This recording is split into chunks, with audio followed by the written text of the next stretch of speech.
क्या penis size से sexual satisfaction matter करता है? इसका एक ही आंसर है, छोटा सा आंसर है, साइज डजंट मैटर। क्या मेंसेस के दौरान या पीरियड्स के दौरान सेक्सुअल इंटरकोर्स सेफ होता है या अनसेफ होता है? अगर आप उस टाइम पे सेक्सुअल इंटरकोर्स परफॉर्म करते हो तो आप क्या, एक तो अनहाइजीनिक रहेगा और आप अपने आप को प्रोन कर रहे हो सेक्सुअली ट्रांसमिटिंग इन्फेक्शंस भी होने के चांसेस ज़्यादा रहेंगे। कि should we use condom? Does condom effects the pleasure? क्या प्रोटेक्शन यूज करने से जो सुख की अनुभूति है उस पर कोई प्रभाव पड़ता है क्या? नहीं, कोई भी प्लेजर का फर्क नहीं पड़ता। कॉन्डोम क्या है, एक बैरियर का काम करता है। अच्छे बच्चे ऐसी बातें नहीं करते, तो सर इस सोच का, इस विचारधारा का क्या एडवर्स इफेक्ट है, क्या दुष्प्रभाव हमारे समाज पर पड़ रहा है? देखिए डॉक्टर साहब, एजुकेशन और विज्ञान हमेशा दो धारी तलवार रहा कि है। जो पोर्न का एडिक्शन है उसका रियल ब्रेन पे और रिलेशनशिप पे क्या इफेक्ट पड़ता है, क्या दुष्प्रभाव पड़ता है सर? तो पोर्न में आप फील कर रहे हो कि आप जो इंटरकोर्स कर रहे हो, जो बंदा इंटरकोर्स कर रहा है, आप उसकी जगह फील होना चाह रहे हो। भारत में सबसे ज्यादा सेक्सुअली ट्रांसमिटेड डिजीज कौन सा है? नोरिया है, सिफिलिस है, ठीक है, जिसमें VDRL टेस्ट हमारा पॉजिटिव आता है, क्लेमाइडिया है। अरेंज मैरिज में सेक्सुअल एंजाइटी कैसे कम हो सकती है? देखिए, अरेंज मैरिज में सेक्सुअल एंजाइटी डिपेंड करता है आपके एजुकेशन लेवल पे, कि जो हस्बैंड एंड वाइफ है वो शादी कर रहे हैं, उनका एजुकेशन का लेवल क्या है। सर एक्स्ट्रा मैरिटल अफेयर्स क्यों बढ़ रही है? इन चीज़ों का आजकल सेक्सुअल लाइफ का इम्पैक्ट बहुत ज़्यादा होने लगा। सर अनसेफ सेक्स के बाद कितने समय तक टेस्टिंग करवानी चाहिए? अलग अलग टाइमिंग है, कुछ जो प्रॉब्लम्स हैं वो 48 आवर्स के बाद ही आ जाती हैं, 72 आवर्स के बाद आ जाती हैं, कुछ कई महीने के बाद भी आती हैं।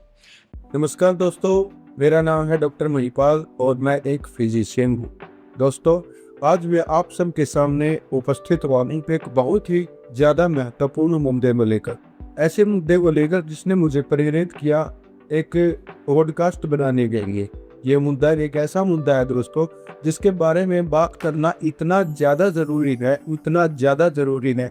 अगर उसके बारे में अब बात नहीं कही गई तो भविष्य में वो बहुत सारी मौत का, बहुत सारे रिश्तों के उजड़ने का, बहुत सारे सामाजिक पतन का कारण बनेगा। दोस्तों, वो टॉपिक है सेक्स। सेक्स के बारे में बात करना, सेक्स के बारे में एजुकेशन लेना आज हमारे यूथ को इतना ज़्यादा ज़रूरी हो गया है, जो कि हमारे भारत के नैतिक पतन को बचा सकता है। और अगर बात को रोशनी की और मैं तरोतारे का जिक्र ना करूँ तो यह बहुत ही बड़ा अन्याय होगा। ठीक उसी तरह अगर मैं सेक्स के बारे में बात करूँ और सेक्स के एक्सपर्ट को ना बुलाऊं तो यह बहुत ही ज़्यादा अन्याय होगा। तो दोस्तों, मैं अपने चीफ गेस्ट से, जिसके साथ आज हम इस टॉपिक पर बात करेंगे, आपको इंट्रोड्यूस कराना चाहता हूँ डॉक्टर सतेंद्र तंवर जी को। Doctor Satendra Tanwar ji, welcome sir. Sir नमस्कार, आपका स्वागत है। सर मेरी रिक्वेस्ट है आपसे, प्लीज एक बार आप हमारी ऑडियंस को अपने बारे में थोड़ा सा बता दीजिए। नमस्कार डॉक्टर महिपाल, आपका बहुत बहुत धन्यवाद और हमारे स्टूडियो का, जहाँ पे आपने इनवाइट किया ताकि हम लोगों तक ज़्यादा से ज़्यादा एक ऐसी एजुकेशन दे चुके या बता सकें जो समाज के अंदर नहीं मिल पाती है लोगों को, या फिर ऐसी जगह से मिल पाती है जो एजुकेशन है वो स्थिर और स्थायी नहीं होती है। और कई बार इन प्रॉब्लम की वजह से वो अपने कई बार भविष्य को, शादीशुदा जीवन को, इसको भी कॉम्प्रोमाइज़ कर देते हैं और कई ऐसी कॉन्सिक्वेंसेस हो जाती हैं जिससे पूरे जीवन में जो है वो परेशानियां आ जाती हैं। सर सेक्स एक ऐसा टॉपिक है जो करते तो सब हैं, लेकिन उसके बारे में कहना सुनना कोई पसंद नहीं करता। अब करते इतने ज़्यादा है कि हमारे देश की आबादी बहुत ही ज़्यादा है और उसके बारे में बातचीत कोई नहीं कहना सुनना चाहता। और इसी अभाव के कारण लोग जो गलतियां करते हैं और उन गलतियों के कारण जो जिंदगियां बर्बाद होती हैं, आज उसके बारे में हम आपसे जानकारी चाहेंगे। सर सेक्स के बारे में थोड़ा सा आप अपने तरफ से एक्सप्लेन कीजिए। देखिए, सेक्स जो है सुनने में तो एक ये 3 वर्ड्स का जो शब्द है, SEX सेक्स, लेकिन समाज में, परिवार में, कहीं भी हम इस शब्द को इस्तेमाल करते वक्त बड़े ही सटीक और बड़े ही सतर्क रहते हैं, कहीं हमारे मुंह से कुछ ऐसी चीज़ ना निकल जाए जिससे सोसाइटी में हमारा नाम खराब हो। तो इस शब्द से जो है लोग डरते हैं।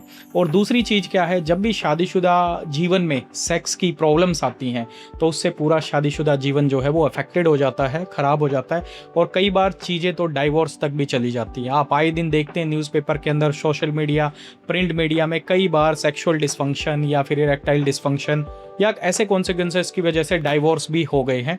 तो इस चीज़ के बारे में हमें बेसिक नॉलेज होना बहुत ज़रूरी है, जिससे हम अपने आप को, अपने परिवार को और समाज को इस सारी दिक्कतों से बचा सकें। क्योंकि सेक्स एजुकेशन आप देखते हो कि मिलियंस ऑफ लोग सेक्सुअली ट्रांसमिटिंग इन्फेक्शन से अफेक्टेड हो रहे हैं हर साल, मिलियंस लोग। मिलियंस बार तो एवरेज आती है कि एक दिन के अंदर 1 million approximate through out the world लोग हैं जो इन्फेक्टेड हो रहे हैं। 2023 से 2024 का डाटा था, जहां पे 365 मिलियन से भी ज़्यादा लोग जो है वो इन्फेक्टेड हुए। 1 मिलियन यानी 10 लाख लोग सारी दुनिया भर में।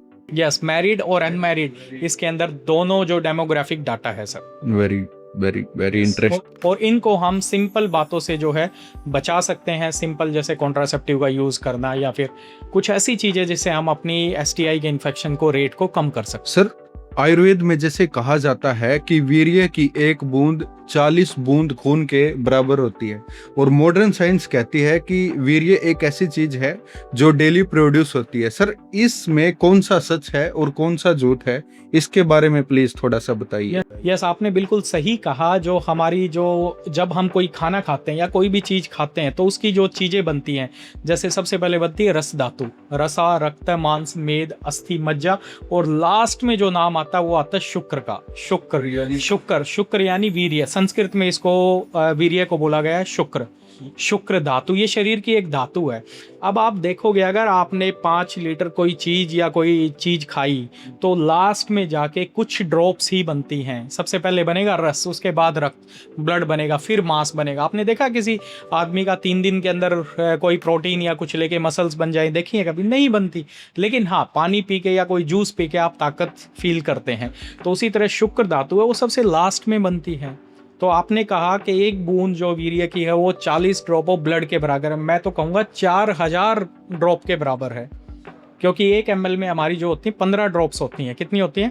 15 ड्रॉप्स होती हैं। तो ये 600 ml ही लगभग आएगा। तो एक जो ड्रॉप ऑफ वीर्य, क्योंकि आप जब सेक्सुअल इंटरकोर्स करते हो तो मैक्सिमम कितना इजेकुलेट? 5 ml। 5 ml तो आप बहुत मैक्सिमम बता रहे हो। मैक्सिमम 2 या 3 ml ही आता है। उसके बाद दोबारा जब आप इंटरकोर्स करते हो तो वो मात्रा कम हो जाती है, और 3 बार के बाद तो मात्रा कई बार आती भी नहीं है। तो अब आप अंदाजा लगा सकते हो कि कहाँ ब्लड और कहाँ पे ये वीर्य। शुक्र एक ऐसी धातु है जो हमारी बॉडी को पूरा प्रोटेक्ट रखती है। अगर आप हस्तमैथुन करते हैं ज़्यादा और एक्सेसिव सेक्सुअल इंटरकोर्स करते हैं, सेक्सुअल इंटरकोर्स एक फिनोमिना है, आपको डेली करना है या फिर आपको अल्टरनेट डे पे करना है। It is not like that कि आपको सडनली एक ही दिन में 30 बार सेक्सुअल इंटरकोर्स करना है। No, that is not possible. Human body उस चीज़ के लिए बनी नहीं है। अब आप पोर्न मूवीज़, इनके अंदर आप देखते हो कि एक आदमी है जो आधे घंटे से 45 मिनट से 1 घंटे से सेक्सुअल इंटरकोर्स कर रहा है। That is not at all possible for human being. Possible ही नहीं है sir, that is not possible. तो इसलिए वीर्य जो है हमें उसको बचा के रखना चाहिए। जो यंगस्टर हैं वो हस्तमैथुन को अवॉइड करें। 1 in a month, 2 a month, that is fine, कि वो मेंटल टेंशन को रिलीव करता है, अच्छे प्रोडक्टिव इफेक्ट आते हैं। बट नॉट लाइक दैट के 3 times a day कर रहे हैं, तो बॉडी आपकी वीक होगी, मेंटल स्ट्रेस आएगा, सारी प्रॉब्लम्स बढ़ेंगी। सर, ये बहुत अच्छी बात कही आपने कि पोर्न में जो दिखाया जाता है वैसा प्रैक्टिकली पॉसिबल होता नहीं। तो सर, एक कॉमन सा क्वेश्चन आज जो भारत के जनमानस के युवाओं के मन में है वो ये है कि क्या पेनिस साइज से सेक्सुअल सेटिस्फेक्शन मैटर करता है? इसका एक ही आंसर है, छोटा सा आंसर है, size doesn't matter. Size doesn't matter. Size का सेक्सुअल इंटरकोर्स पे कोई लेना देना नहीं है। टाइम का जरूर है, टाइम का, ड्यूरेशन का जरूर है। क्योंकि जो वेजाइना है, जो नेचर ने रिप्रोडक्टिव सिस्टम बनाया है फीमेल्स का, तो उसका जो लोअर 1/3 है, आगे का हिस्सा है, वही सिर्फ सेंसिटिव है। वही फिर क्या है? सेंसिटिव है। उसके ऊपर का पार्ट जो है वो नॉन सेंसिटिव है। तो उसका साइज से कोई डिफरेंस नहीं होता, साइज छोटा है या साइज बड़ा, that is not going to help, और that is not going to affect कि भाई उसको प्लेजर में या फिर उसको किसी प्रकार की प्रॉब्लम आती है अगर साइज़ कम है। हाँ, अगर लेस देन 1 सेंटीमीटर है, लेस देन 1 इंच है, then definitely it is going to affect the psychology of male partner, not the female partner. बिल्कुल, ये बहुत नॉलेजफुल बात बताई सर आपने। The upper most part of vagina is lower most vagina का वो sensitive है, अपर मोस्ट जो है वो नॉन सेंसिटिव है। उसमें साइज बिल्कुल किसी तरह का मैटर करता ही नहीं है। सर आजकल महिलाओं में पीसीओडी की बीमारी बहुत ही ज्यादा फैली हुई है।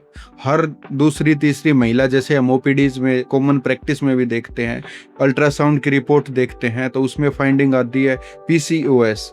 महिलाएं इस चीज से बहुत ज्यादा ग्रसित है। सर कृपया इसके बारे में थोड़े से बताइए। अभी रिसेंटली आपने देखा पीसीओएस जो था, पॉलीसिस्टिक ओवेरियन सिंड्रोम, ये 1936 में एक डायग्नोज टर्म था, इसको नाम दिया गया था 1936 में, और अब 2026 में ऑलमोस्ट 90 साल के बाद, कितने साल बाद? 90 साल के बाद पीसीओएस को आज बोल दिया गया पीएमओएस। क्या हो गया?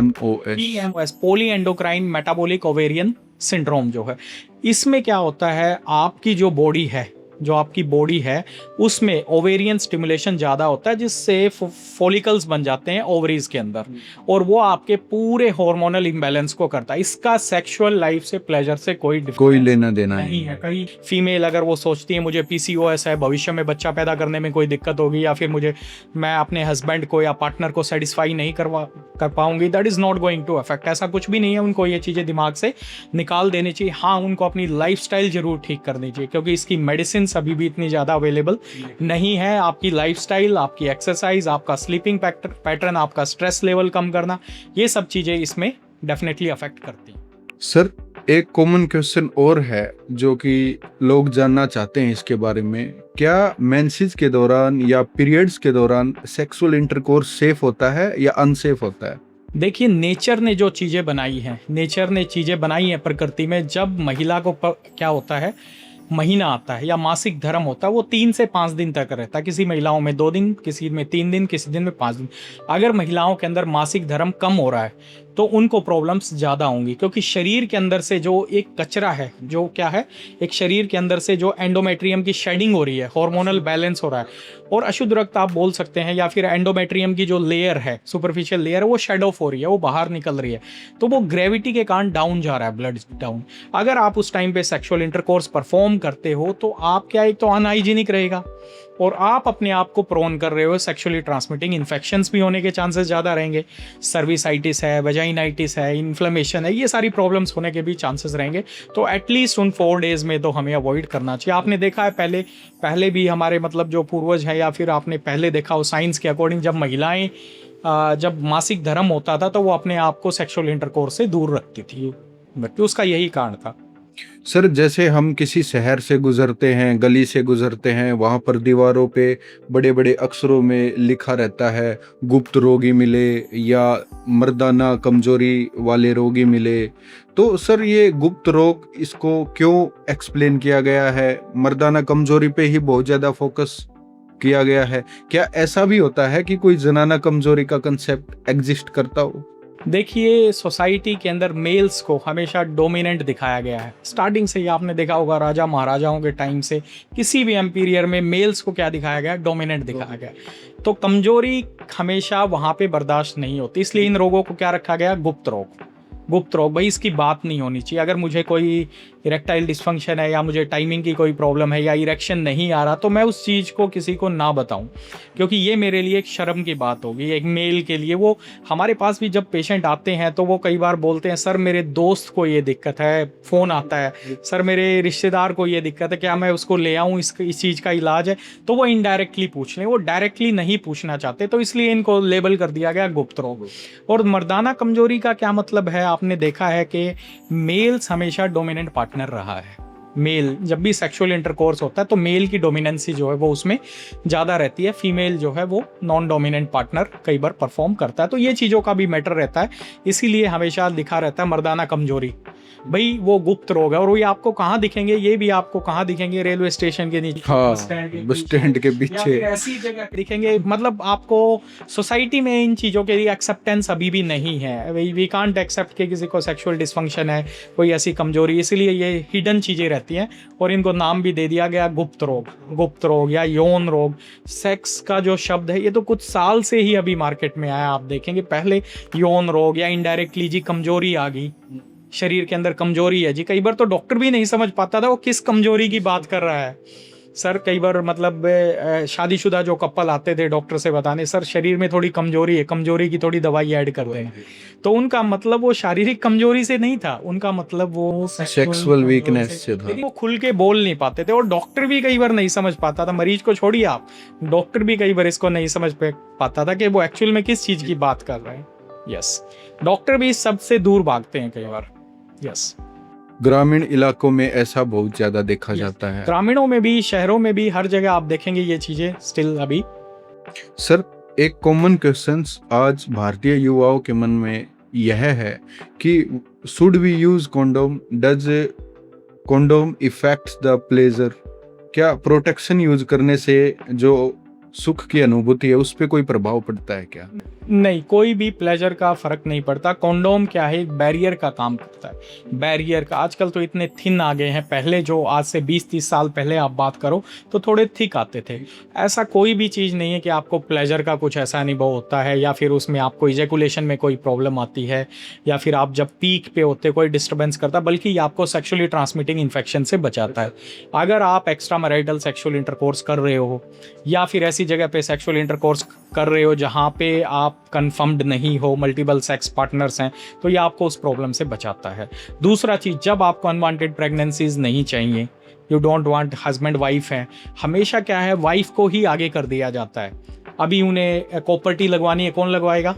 फीमेल लगवाएगी। माला डी माला एन खानी है, कौन खाएगा?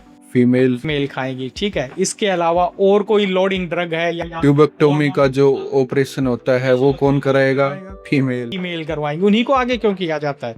जबकि सेक्सुअल सेटिस्फेक्शन दोनों का काम है, दोनों की ये एक्ट है, दोनों का फिनोमिना है, तो आगे क्यों मेल को भी आगे आना चाहिए, उसको भी कॉन्डोम यूज़ करना चाहिए। उसको लगता है जब इस पीरियड में सेक्सुअल इंटरकोर्स करने से बच्चा कंसेप्शन के चांसेस ज़्यादा है, कंसीव के chances, why not male can use the condom at that time. Females को भी उनको बोलना चाहिए, no I am not going to, भाई मैं भी ट्यूबेक्टोमी क्यों करवाऊँ, या फिर मैं ही क्यों हार्मोन सप्लीमेंटेशन, जिसकी वजह से हजारों फीमेल्स को अननेसेसरी सर्जरी से गुजरना पड़ता है। अननेसेसरी सर्जरी भी है, कॉम्प्लिकेशंस कितनी है। आप ये हार्मोनल प्रिपरेशंस लेते हो, ब्रेन के अंदर ब्लॉकेज हो जाता है, क्लोट्स बन जाते हैं इन प्रिपरेशंस की वजह से, कॉपर टी की वजह से आपको रिपीटेड इन्फेक्शंस होते हैं और आपके अंदर एक फॉरेन बॉडी डाली गई है। Copper T is what? It's not a normal phenomena. Copper T को इंसर्ट किया गया है, वहां पे क्या लगाया गया, एक फॉरेन बॉडी है और वो आपको 5 साल तक लेके घूमनी है। वो अपना केमिकल जो भी है वो रिलीज करती रहेगी, तब वो रिलीज करती हैं आपको। एक कई फीमेल्स को तो कॉपर टी डलवाने के बाद भी सफ़ेद पानी की शिकायत, कमर दर्द रहना, काफ़ी प्रॉब्लम्स आती हैं और कई बार तो ये डिस्क्लोज भी हो जाती हैं, ऐसा भी होता है। तो ये सारे फिनोमिना, तो मर्द ही क्यों नहीं आगे आते इन चीज़ों के लिए, फीमेल्स को ही क्यों आगे किया जाता है? Why they only say always to women's, या यू गो फॉर दिस। बिल्कुल सही बात है सर। कॉन्डोम जो है वो मेल को भी लगाना चाहिए, इससे कोई अफेक्टेड नहीं होता। हमारे पास भी कई पेशेंट आते हैं, एज मैं बताऊं 40-42 ईयर्स में कंसेप्शन हो गया उनको, और जब हमने पूछा कि भई आपने कॉन्डोम क्यों नहीं यूज़ किया, सर वो कॉन्डोम करके सेक्स का मज़ा नहीं आता। ऐसा नहीं होता, दैट इज़ नॉट, वो एक बिलीफ बन गया, धारणा बन गई है। तो हमें उस चीज़ से ऊपर उठना पड़ेगा। महिलाओं को भी समान समझ के हमें इन चीज़ों को आगे लाना पड़ेगा, उनको भी हमें इन्फेक्शन से बचाना है, उन प्रॉब्लम से बचाना है। Sir thank you very much, ये बहुत ही ज़्यादा अच्छी बात आपने कही है। इससे क्या है कि फीमेल्स को भी थोड़ा सा रिलैक्सेशन मेरे हिसाब से, जहाँ तक ये जानकारी पहुँच पाएगी, मिलेगा। सर उसके बाद एक और बात मैं आपसे पूछना चाहूँगा कि जो टाइट अंडरवियर वगैरह पहनने से है इनफर्टिलिटी क्रिएट होती है क्या सर उससे? देखिए क्या होता है, किसी भी एनिमल को आप देख लेना, टेस्टिकल कहाँ होते हैं बॉडी के? शरीर के बाहर होते हैं। आपने देखा किसी पशु को टेस्टिकल कहाँ है? शरीर से बाहर बाहर है। ये प्रकृति का नेचर है। अगर आप प्रकृति के अगेंस्ट जाते हो तो वहां पे डिजास्टर हो जाता है, और वो डिजास्टर हम देखने को मिल रहा है। पहले बांझपन शब्द किसके लिए यूज किया जाता था? महिलाओं के महिलाओं लिए, के लिए, पुरुषों के लिए भी कोई बांझ है। सुनने में अजीब लगेगा, दर्शक भी सोचेंगे डॉक्टर साहब क्या बात कर रहे हैं, but that is the fact, that is the fact. जो हमारे टेस्टिकल बनाए थे वो हमारे बॉडी के टेम्परेचर से 2 डिग्री सेल्सियस कम रखते हैं। अब मेरा तापमान 37 डिग्री सेल्सियस है, आपका है, दर्शकों का है, तो ये टेस्टिकल बाहर इसलिए लगाए थे प्रकृति ने ताकि टेम्परेचर मेंटेन रहे और स्पर्म्स जो है वो अच्छी क्वालिटी के हों, प्रोडक्शन अच्छा हो, क्योंकि हीट के कारण ये प्रोडक्शन जो है वो डैमेज हो जाता है। क्या हो जाता है? अगर आप एक्सेसिव मोबाइल रखते हो, लैपटॉप यूज़ करते हो या ऐसे एनवायरनमेंट में रहते हो, ह्यूमिड एनवायरनमेंट में, प्लस आप जो टाइट अंडरवेयर पहन रहे हो, टाइट अंडरवेयर से क्या, टेस्टिकल्स को आप ऊपर उठा रहे हो, you are bringing that temperature near close to the body. अगर मैं आपको एक मेडिकल इंफॉर्मेशन बताऊं, अगर ये टेस्टिकल कुछ महीने के अंदर बॉडी के अंदर रह जाए तो इनसे कैंसर बन जाता है, कैंसर बन जाता है, क्योंकि ये क्या चीज है, ये इससे कैंसर बन जाता है। तो इस कैंसर में क्या होता है, कई बच्चे क्या होते हैं, कई बच्चों के टेस्टिकल हैं वो कई बार नीचे नहीं आते हैं, तो ऑपरेशन करके उनको क्या किया जाता है, ऊपर किया जाता है, ऑपरेशन करके उनको ऊपर नीचे किया जाता है, बॉडी के अंदर रहते हैं उनको बाहर निकाला जाता है, जिस प्रोसीजर को बोलते हैं ऑर्किडोपैक्सी। तो इसलिए टाइट अंडरवेयर हमें अवॉइड करने चाहिए जब भी हमें कोई काम कर रहे हैं, एक्टिविटी स्पोर्ट्समैन है वो लोग पहनते हैं क्योंकि इंजरी ना हो, तो उस टाइम पे फाइन, लेकिन rest of the time we have to use the loose underwear, tight jeans, ये चीज भी हमें अवॉइड करनी चाहिए। ऐसे कौन से प्रिकॉशंस हैं या ऐसे कौन से प्रोफेशंस है जिसमें लोग सबसे ज्यादा रिस्क पे रहते हैं इस चीज के? जैसे आपने ये बोला कि भाई जैसे गोद में लैपटॉप रख के काम करने वाले आदमी, उससे हीट ट्रांसफर होती है, मोबाइल की रेडिएशन, ट्रक ड्राइवर्स, ऐसे सर कुछ प्रोफेशंस कौन से हैं या काम कौन से हैं जो अवॉइड करने चाहिए या उन लोगों को थोड़ा सा ज्यादा सतर्क रहना चाहिए? देखिए, आप ज़्यादा देर तक टाइट क्लॉथिंग पहन रहे हो, चाहे आप सिक्योरिटी का काम कर रहे हो या कोई भी काम कर रहे हो, टाइट अंडरवेयर पहन के आपको 10-12 घंटे खड़ा रहना पड़ता है, स्टैंडिंग पोजीशन है, या लैपटॉप आप रख के यूज़ कर रहे हो, या ऐसी जगह पे आप बैठ रहे हो जहाँ पे हीट ज़्यादा प्रोड्यूस हो रही है, तो ये सारे स्पर्म प्रोडक्शन में जो है इफेक्ट करते हैं। हो सकता है ये 1-2 दिन का फिनोमिना ना हो, ये महीनों का फिनोमिना है, it's not a one day phenomena. अगर मैं आपको एक आश्चर्यचकित बात बताऊं, 1950 के लगभग जो स्पर्म काउंट था वो 100 मिलियन था और आज के दिन वो 15 मिलियन है। हाँ, ऐसा मैंने कुछ पढ़ा था कि 2040 तक सारे मर्द नपुंसक हो जाएंगे। सर, इसमें कितनी सच्चाई? ये मत बोलिए डॉक्टर साहब, आप लोगों को काफी ज्यादा वो हो जाएगी। मैंने कहीं पढ़ा था, मैं इसीलिए क्लैरिफिकेशन। लोग हर्ट हो जाएंगे इस बात को सुन के कि 2040 तक ह्यूमन बीइंग जो मेल हैं वो क्या हो जाएंगे, इनफर्टाइल हो जाएंगे। वो इसलिए हो जाएंगे क्योंकि 1900 के लगभग जो स्पर्म काउंट था 1 ml के अंदर 100 मिलियन था। 1 ml के अंदर 100 मिलियन था। आज 1 ml के अंदर 15 मिलियन हो गया। हर 10 साल में 10 मिलियन कम होता जा रहा है। तो अगले, अभी 2026 चल रहा है, तो अगले 2036 तक ये 15 का क्या हो जाएगा, 5 हो जाएगा, और 2040-45 तक ये फिर नील हो जाएगा, नील के लगभग पहुंच जाएगा एवरेज जो है। और ये फैक्ट भी है और ये देखने को भी मिलेगा 2040 के अंदर। पहले आप देखते हो, जैसे 30 साल पहले हम बात करें, मेरे डिस्ट्रिक्ट के अंदर कोई IVF सेंटर नहीं था।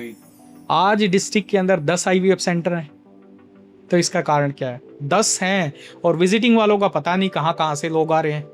तो इसका कारण क्या है? This all over environment, over diet, lifestyle, everything is going to affect over sperm count. Sir, इसमें जैसे जो युवा है जिम करते हैं, जिम सप्लीमेंट्स लेते हैं, स्टीरॉयड लेते हैं, उसकी वजह से भी कोई फर्क पड़ता है? बिल्कुल, डेफिनेटली नेचुरल। अब आपने देखा होगा, अब मैं एग्जांपल देता हूँ आपको एक फेमस पर्सनैलिटी का जो मिस्टर ओलंपिया रहे हैं काफ़ी बार। आप नाम सुन के ए से उनका नाम स्टार्ट होता है, आर्नोल्ड स्वेंगर। वेरी गुड, आपने सही सुना, आर्नोल्ड है। उनको आप देखोगे, उनकी जो बॉडी थी वो नेचुरल थी। 20 साल की उम्र में तो मिस्टर ओलंपिया बन गए थे। और आज हम क्या है, उनको देख के क्या, वो नेचुरल फिनोमिना था। आजकल हर बंदा एक दूसरे को देख के चाहता है कि 2 महीने के अंदर मेरी बॉडी बन जाए। उसकी वजह से वो स्टीरॉइड ले रहा है, स्पर्म काउंट कम हो रहा है। उसको पता चल रहा है 3 साल के बाद वो शादी के बाद बच्चा पैदा नहीं कर पा रहा, या फिर जिम के अंदर दौड़ते दौड़ते कार्डियक अरेस्ट हो रहा है, क्योंकि आप हार्ट को एकदम से पंप कर रहे हो। अब मैंने इंजेक्शन लगाया टेस्टोस्टेरोन या मैंने डेकाडोरेबुलिन लगाया, तो मेरी बॉडी क्या पंप होगी। वो पंप थोड़ी देर के लिए, आप जबरदस्ती अपने हार्ट से काम करवा रहे हो, आप स्टेमिना नहीं ला रहे। तो वो चीज़ें आपकी इनफर्टिलिटी और मैरिड लाइफ को अफेक्टेड करती हैं। डेफिनेटली इनका रोल है। तो वो आप एक स्ट्रिक्ट जो न्यूट्रिशन स्पेशलिस्ट होते हैं उनसे अपना डाइट चार्ट बनवाइए, उन्हीं के प्रोविजन के अंडर में आप लीजिए, मैरिड हैं, अनमैरिड हैं, क्या आपका स्टेटस है, टेस्टोस्टेरोन एक्चुअली में कम है क्या बॉडी के अंदर, क्योंकि टेस्टोस्टेरोन 18 से 45 तक नॉर्मल रहता है। नॉर्मल रहता है। अगर आप उसके बीच में टेस्टोस्टेरोन ले रहे हो तो आपकी बॉडी नहीं बनाएगी, क्योंकि बॉडी को संकेत मिल रहा है कि डिपेंडेंसी क्रिएट हो जाएगी, डिपेंडेंसी क्रिएट हो जाएगी, मतलब कम हो गया है, तो बॉडी बनाना उसको बंद कर देगी।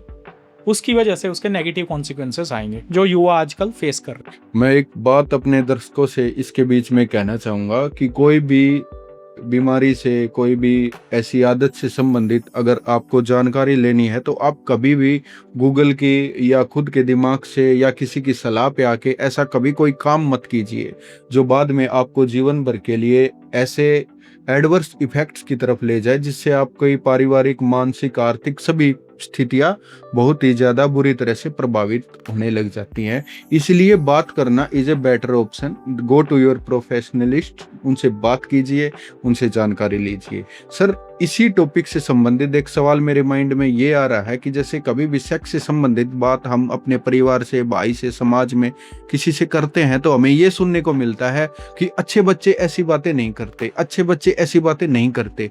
तो सर, इस सोच का, इस विचारधारा का क्या एडवर्स इफेक्ट है, क्या दुष्प्रभाव हमारे समाज पर पड़ रहा है? देखिए डॉक्टर साहब, एजुकेशन और विज्ञान हमेशा दो धारी तलवार रहा है, आपको भी पता है। चाकू सब्जी काटने के काम भी आ रहा है और किसी को मारने के काम भी आ रहा है। तो वैसे ही एजुकेशन है। एजुकेशन हम जितनी लोगों तक पहुंचाएंगे, जैसे कोई बच्चा है अगर वो जानना चाह रहा है फादर से कि ये पेनिस है या फिर ब्रेस्ट है, ये क्या चीज़ है, तो उसके बारे में हम बताना पड़ेगा this is a normal human body part. वो ह्यूमन बॉडी पार्ट है, नॉर्मल है वो, that is made for procreation. Sex किसके लिए बना था? Sex is made for procreation, आबादी को बढ़ाने के लिए, संतान उत्पत्ति के लिए बना था। लेकिन कई चीज़ें जो हैं, पूरी डेवलपमेंट हुई, ये सारी चीज़ें बदल गई, अननेचुरल सेक्स आ गया है, तो ये सारी कॉन्सिक्वेंसेस हैं मतलब ज़्यादा एजुकेशन के। और कई बार हम एजुकेट करके सेक्सुअली ट्रांसमिटिंग इन्फेक्शन से बचा सकते हैं, परिवार में या घर में कोई भी है, या स्कूल एजुकेशन है। स्कूल एजुकेशन जैसे फॉरेन में आप देखोगे कंपलसरी है, they must be knowing these consequences. तो उसके कुछ फायदे भी हैं, कुछ नुकसान भी हैं।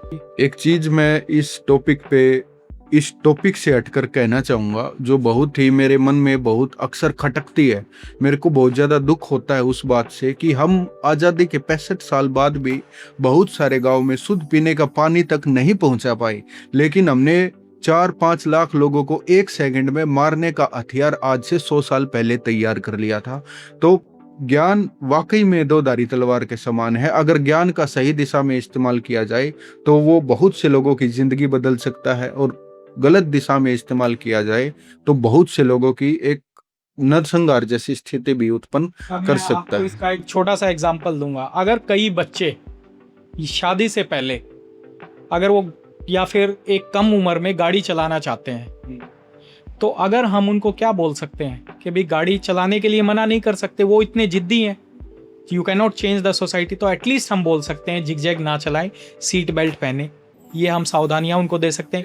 उसी तरह कई लोग शादी से पहले सेक्सुअल एक्टिविटीज़ में इन्वॉल्व होते हैं, बिल्कुल होते हैं सब, या फिर आपने देखा होगा लिव इन में रह रहे हैं शादी से पहले ही, तो एटलीस्ट वो प्रोटेक्शन का यूज़ करें, क्योंकि आप ये नहीं बता सकते, कोई डिमार्केशन नहीं है फेथफुल है पार्टनर आपका या फेथफुल नहीं है। क्योंकि STI जो होती हैं, सेक्सुअली ट्रांसमिटिंग इन्फेक्शन जो होते हैं, उसमें पेशेंट के अंदर ही लक्षण नहीं होते, तो वो कैसे बताएगा कि वो इससे इन्फेक्टेड है, और वो कई लोगों तक ट्रांसमिट हो जाता है। सर, जैसे इंडिया में ये कहा जाता है कि हमने वेस्टर्न कल्चर को अपना लिया, हमने ये चीज़ तो नहीं अपनाई वेस्टर्न कल्चर की। वो स्कूल टाइम पे सेक्स की एजुकेशन बच्चों को देते हैं, लेकिन ये चीज़ तो हमने आज तक नहीं अपनाई। ये कंट्रोवर्शियल टॉपिक है, स्टिल ये टॉपिक जो है ये कंट्रोवर्शियल है। इसमें क्या है, काफ़ी चीज़ें हैं जिसको हम देख सकते हैं, पता लगा सकते हैं, लेकिन एजुकेशन डेफिनेटली हेल्प करेगा। अडोलसेंस जो एज है हमारी, बात करें किशोर अवस्था, 13 या किशोर अवस्था, जहाँ पे मैक्सिमम हार्मोनल इम्बैलेंस होता है या हार्मोन्स पीक पे होते हैं। अब आप देखोगे फीमेल्स में या मेल्स में, ये एक टाइम है टीनेजर्स का जहाँ पे टीन स्टार्ट होता है, 13, 14, 15, 16, 17, 18, 19। तो 13 से 19 तक का जो टीनेजर जो बोला जाता है, उसमें मैक्सिमम हार्मोनल जो है वो चेंजेस आते हैं। और जानना चाहते हैं, हर इंडिविजुअल जानना चाहता है ये बॉडी में चेंजेस क्यों आ रहे हैं। अगर उनको सही समय पे सही आंसर मिल जाते हैं तो वो कई सेक्सुअली ट्रांसमिटिंग इन्फेक्शन से, असॉल्ट से, अनवांटेड प्रेगनेंसी से, उनसे भी वो बच सकते हैं। एक बहुत ही इंटरेस्टिंग आंकड़ा मेरे माइंड में इससे थोड़ा सा याद आ रहा है कि जिस भी राज्य की साक्षरता दर, लिटरेसी रेट बहुत ज़्यादा है, वहाँ पे जनसंख्या बहुत कम है, और जिस भी स्टेट की, जैसे यूपी है, बिहार है, उनकी लिटरेसी रेट कम है, उनकी पॉपुलेशन दर बहुत ही ज़्यादा है। तो सर एक चीज़ और इससे रिलेट होकर ये निकल के आती है कि एजुकेशन हर चीज़ का सॉल्यूशन है। तो हम अगर स्कूल टाइम पे सेक्स एजुकेशन को प्रमोट करेंगे तो वो चीज़ों को ठीक करेगी, जबकि अगर सेक्स एजुकेशन नहीं करते हैं तो उससे क्राइम का, सेक्सुअल एब्यूज़ का जो रिस्क बढ़ता है, जिसके एग्जाम्पल भी हम सोसाइटी में दिन प्रतिदिन देखते रहते हैं, उसके बारे में सर थोड़ा सा बताइए। डेफिनेटली एजुकेशन हर चीज़ में हेल्प करती है। अगर आपको हार्ट की प्रॉब्लम है तो आप हार्ट की एजुकेशन लेते हो, ये हमें खाना है, ये पीना है, ये चीज़ें हमें करनी है। कई बार हमारी, जैसे आप गाड़ी लेते हो तो गाड़ी से पहले आपको क्या है, लाइसेंस मिलता है गाड़ी चलाने के लिए। क्या मिलता है? लाइसेंस मिलता है आपको। रूल्स फॉलो, सारी चीज़ें बताई जाती है। या फिर आप यात्रा करते हो किसके अंदर? फ्लाइट के अंदर। तो फ्लाइट टेक ऑफ करने से पहले आपको बताया जाता है सीट बेल्ट पहनो, ये काम करिए, सीधा बैठिए, पेटी लगा लीजिए, पानी नहीं पीना है, लैपटॉप नहीं यूज़ करना। 2 घंटे की यात्रा में आपको इतनी चीज़ें बताई जाती हैं। और जीवन की सबसे लंबी यात्रा होती है हमारी मैरिड लाइफ। मैरिड लाइफ से पहले हमें कुछ नहीं बताया जाता। सेक्सुअल, हमारे जो कॉन्सिक्वेंसेस होते हैं, सेक्सुअल इंटरकोर्स कैसे करना है, कितना करना है, कैसे पार्टनर को सेटिस्फाई करना है, वो चीज़ें, अनवांटेड प्रेगनेंसीज को कैसे अवॉइड करना है, क्या ड्यूरेशन, सेक्सुअली ट्रांसमिटिंग इन्फेक्शन से कैसे बचना है, कौन से वो डेज होते हैं जिसमें मैक्सिमम कंसेप्शन होता है, कौन से वो डेज होते हैं जिसमें कंसेप्शन नहीं होता, कब सेक्सुअल इंटरकोर्स हमें अवॉइड करना है, अननेचुरल सेक्स के प्रति अवेयरनेस। तो ये सारी चीज़ें हमें बतानी चाहिए, तो मैरिड लाइफ को जो है और भी फ्रूटफुल और बेटर बना पाती हैं। कई बार देखा गया कि मैरिड कपल्स के अंदर एक पार्टनर इंटरेस्टेड नहीं है सेक्सुअल इंटरकोर्स में और दूसरा पार्टनर है वो बहुत ज़्यादा इंटरेस्टेड है, तो वहाँ पे डिस्प्यूट क्रिएट होता है, वहाँ पे डिस्प्यूट बनता है। अगर दोनों पार्टनर ही इंटरेस्टेड नहीं है तो लाइफ चल जाती है, लेकिन अगर एक इंटरेस्टेड नहीं है, दूसरा इंटरेस्टेड है काफ़ी ज़्यादा, तो उसको मेंटल क्रूडलिटी लगती है। अगर उसको नीड है, वो चीज़ नहीं मिल पाएगी, then he will become disturb, और वही डिस्टर्बेंस जो है आपको फिर डे टू डे लाइफ में देखने को मिलेगा। और सर, क्या आज के लिए युवा पीढ़ी का प्राइमरी टीचर सेक्स के बारे में कौन बन गया है? बिल्कुल, आजकल क्या है, जैसा पोर्न में दिखाया जाता है, पोर्न मूवीज़ के अंदर, वही क्या होता है, वही वैसा ही परफॉर्मेंस जो है कोई भी इंडिविजुअल, यंग पीपल या मैरिड कपल है, वो ऐसा एक्सपेक्ट करता है अपने पार्टनर से, लेकिन पार्टनर उस चीज़ के लिए रेडी नहीं है। चाहे वो ओरल सेक्स हो गया, चाहे वो आपका एनल सेक्स हो गया, या फिर अननेचुरल सेक्स कोई भी हो गया, या फिर सेक्स की ऐसी पोजीशन होगी जो आपका पार्टनर उस चीज़ के लिए रेडी नहीं है, तो वहाँ पे कायोस क्रिएट होता है, वहाँ पे सबसे बड़े कन्फ्लिक्ट स्टार्ट होते हैं। क्योंकि आपका एक पार्टनर है वो तो बहुत ज़्यादा इंटरेस्टेड है और दूसरा पार्टनर है वो इंटरेस्टेड नहीं है या फिर कम इंटरेस्टेड है, दोनों तो समान नहीं हो सकते, it is very difficult to find.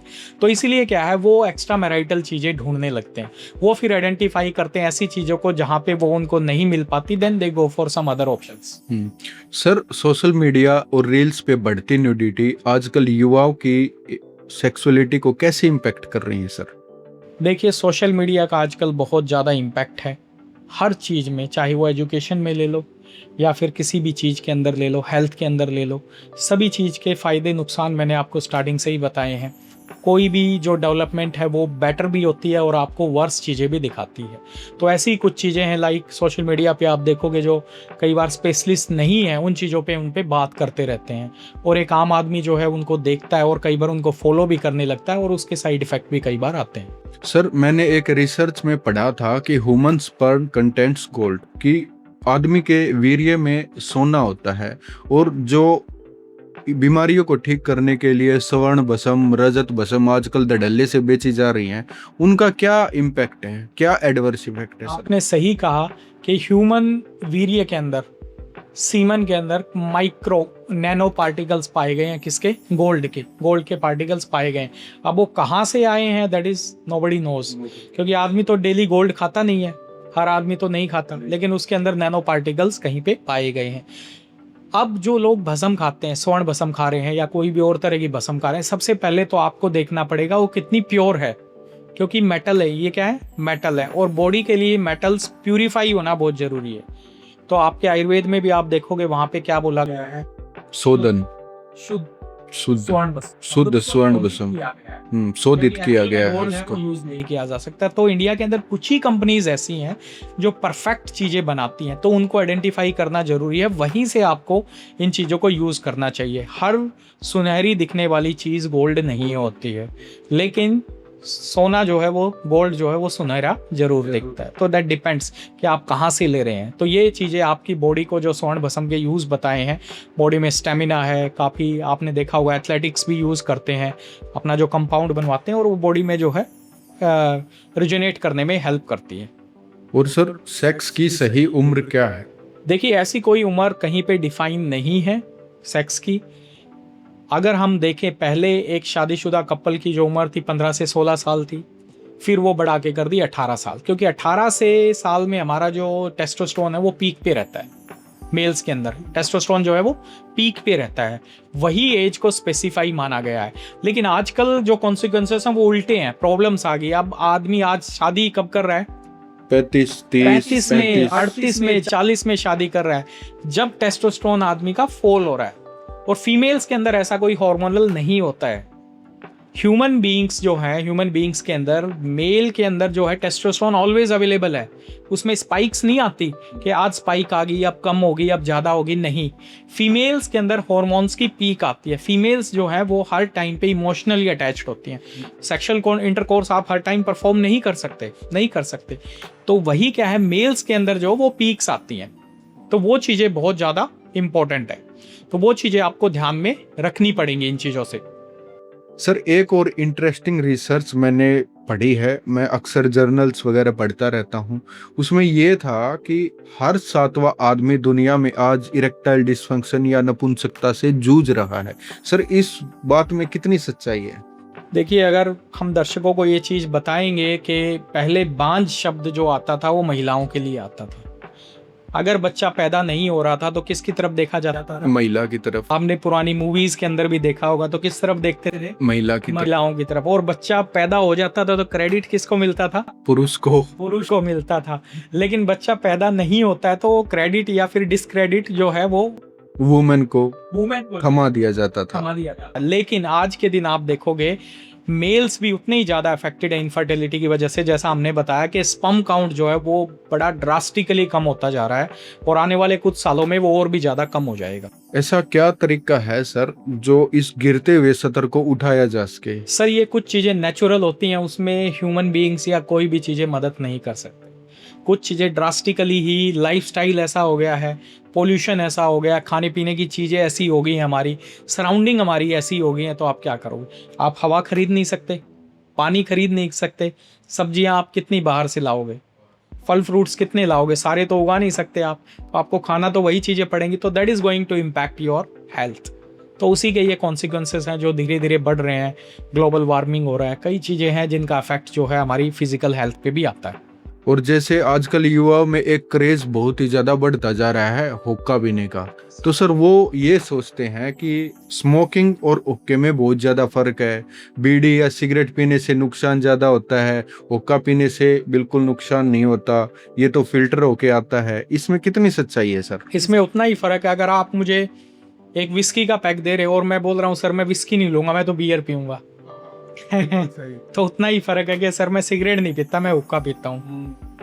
तो वही उसमें इतना ही फर्क है। दोनों के अंदर जो है नुकसान दोनों के हैं। और जो लोग स्मोकिंग ज़्यादा करते हैं उनको जो है इरेक्टाइल डिसफंक्शन और ये वाली प्रॉब्लम होने की संभावना ज़्यादा रहती है। ये क्वेश्चन मैंने इसीलिए कवर किया ताकि लोगों में स्मोकिंग के प्रति अवेयरनेस हो सके। जो हुक्के को बेस्ट मानते हैं उनके लिए भी एक मैसेज जा सके।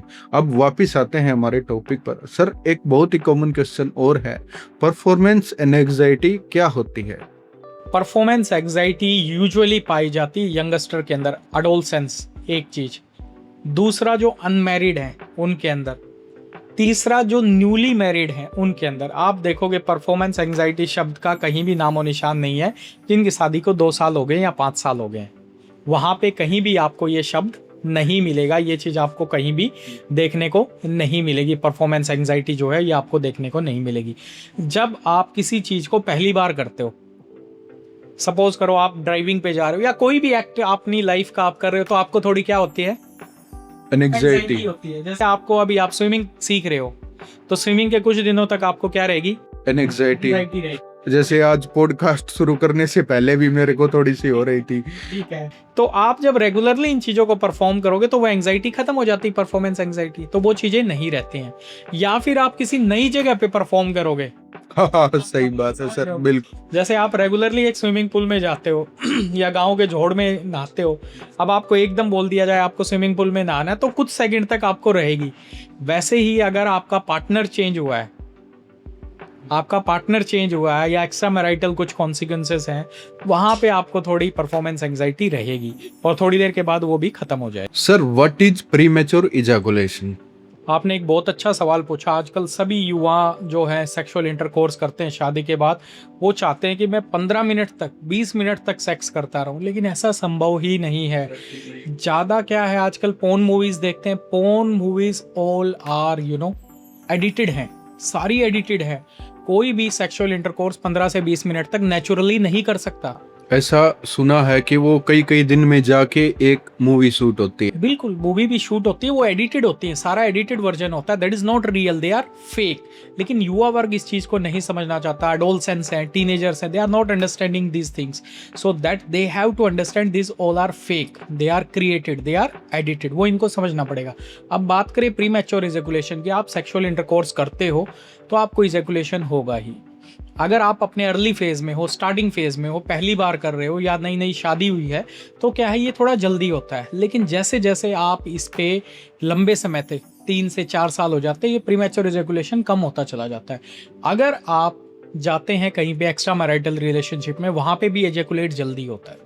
पहली बार वाला, दूसरी बार वाला इजैकुलेशन है वो थोड़ा प्रोलॉन्ग्ड होता है, वो बॉडी का नेचुरल मैकेनिज्म है। लेकिन अब डेफिनेशन की बात करें, अगर आपका इंट्रावेजाइनल लेटेंसी टाइम 1 या 2 मिनट से कम है, तो हम इसको बोलते हैं प्रीमैच्योर इजैकुलेशन। इसका मतलब कहीं ना कहीं पे प्रॉब्लम है, कोई माइक्रो न्यूट्रिशन की डेफिशिएंसी है, पैल्विक मसल्स आपकी स्ट्रॉन्ग नहीं है, स्क्वीज टेक्निक है, स्क्वीज एंड स्टॉप टेक्निक है, ऐसी टेक्निक फॉलो करके हम इससे निजात पा सकते हैं।